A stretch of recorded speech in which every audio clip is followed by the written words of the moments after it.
Gulf മേഖലയെ മുൾമുനയിൽ നിർത്തിയ യുദ്ധഭീതിക്ക് താൽക്കാലികമായ ശമനം ഉണ്ടായിരിക്കുകയാണ്.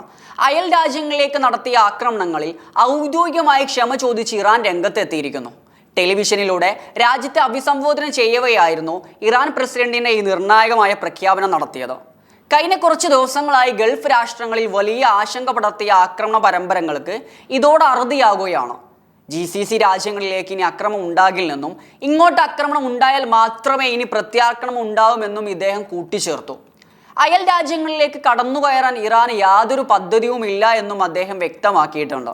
ഇറാന്റെ ഇടക്കാല ലീഡർഷിപ്പ് കൗൺസിൽ കഴിഞ്ഞ ദിവസം ചേർന്ന യോഗത്തിലാണ് ഗൾഫിലെ അയൽ രാജ്യങ്ങളെ ആക്രമിക്കേണ്ടതില്ല എന്ന സുപ്രധാന തീരുമാനമെടുത്തത്. ഇറാന്റെ ഔദ്യോഗിക മാധ്യമങ്ങളും പ്രസിഡന്റിന്റെ ഈ പ്രസ്താവന പുറത്തുവിട്ടിട്ടുണ്ട്.